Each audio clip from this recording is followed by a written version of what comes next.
So they just released Hemlock in the Gear Hub for credits, of all things. So let's talk about whether or not it's worth getting and what builds you should use on it if you do get it.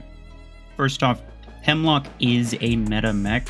Not every top level hanger is going to have it, but a lot of them will. Here are a few top level hanger variations that I see relatively often. So we've established that Hemlock is a meta mech, which means you should probably get it if you're capable.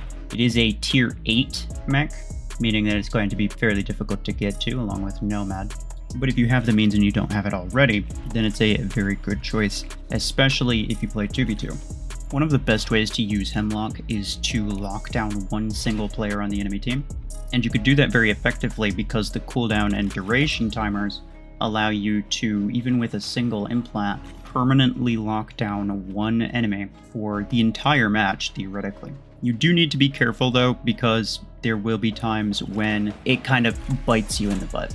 If you're playing in a team match, one of the most effective things to do with a Hemlock is to focus down Deathwalkers specifically, especially if you're able to communicate with your teammates. Then make sure everybody knows don't shoot at the Deathwalker. You're just going to continue to daze it over and over and over again until its ability timer runs out, and then you can kill it without it resurrecting. But that of course takes good team coordination, which a lot of people don't have. Now, in terms of weapons, I show a few setups that I've seen other people use, but they're not necessarily the ones that I think are the best. First and foremost, it's of course worth noting that, as with most things, Stormrack is the best weapon on Hemlock. And for a lot of people, the conversation might just stop there. Like, you might be good after that, that's all you need to hear. But in most cases, you'll have like 2 or 3 mechs fighting for the same weapon because that weapon is just very strong. And you can't put it on all of them, clearly. So you have to decide which one is the better one to actually put it on.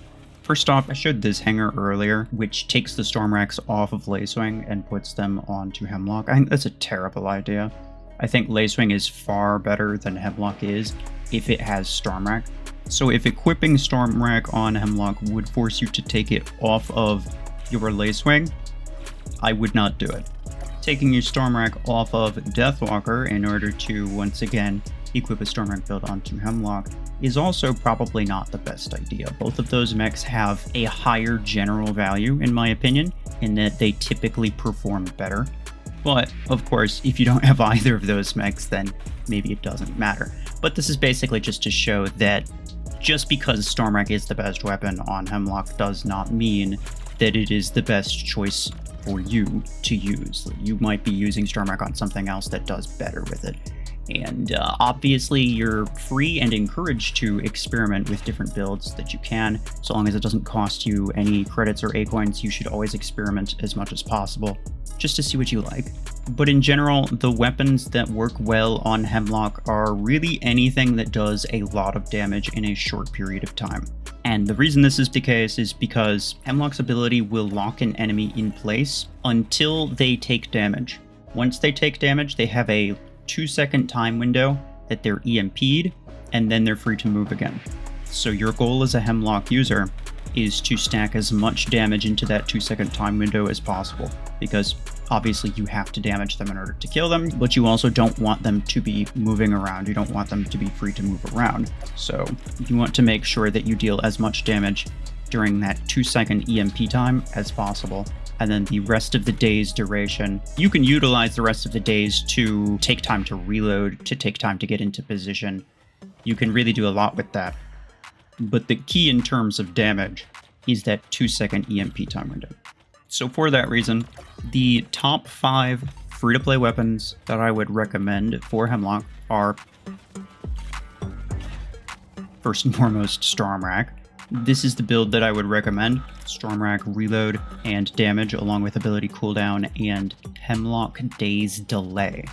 The Daze Delay makes it so that when you use your ability, it doesn't take as long for it to take effect, which is actually very, very useful, especially against dash mechs that are trying to get up close to you. You would be surprised how much of a difference this makes. I didn't believe it at first either, as somebody else had told me about it a while back, and they said that it was really good, and I didn't really believe it either, in all fairness, but I started using it and I immediately saw the value. Worth noting that it only requires one maxed legendary cooldown or legendary duration implant to be able to permanently daze someone for forever.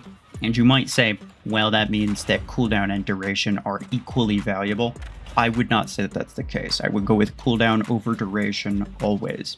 Because in most cases, the enemy is not going to ride out the full duration. Most of the time, they're going to get hit and the EMP is going to trigger before the duration runs out, which means that you don't need duration implant, you just need to get it back sooner.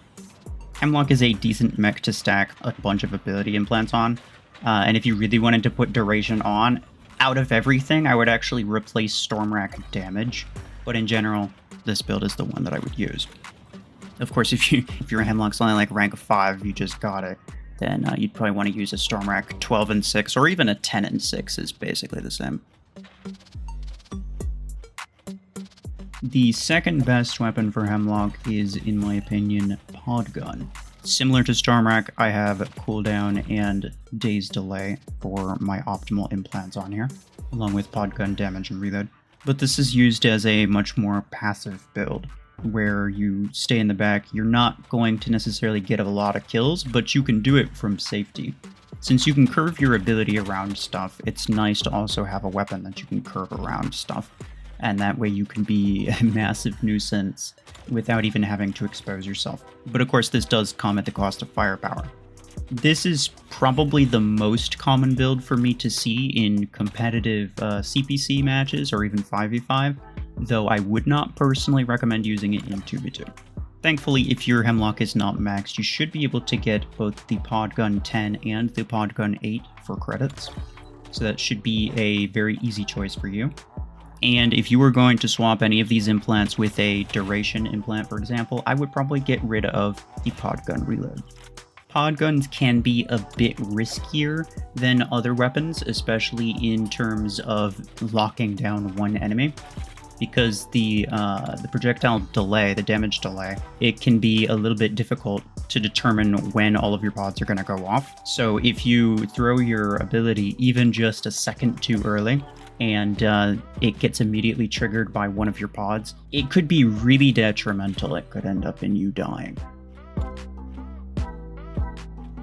Next up, we have Cryo Launcher. Cryo Launcher has decent damage output and a relatively short cooldown time. It has the ability of firing over obstacles, but you as a Hemlock will maybe not use that a whole lot. But even still, the burst damage is solid, and it's better than most other weapons that are out there. Your ideal pilot build would look something like this. Damage and radius along with cooldown and daze delay once again. If you were going to get rid of anything, I'd probably get rid of the radius. You could put Cryo Launcher range implant on, because Hemlock's ability has basically infinite range. So you can use it at all kinds of ranges. So using a range implant on Cryo Launcher to be able to get better range out of it is not a bad idea. But the base range is 95 meters, which is already pretty good as is.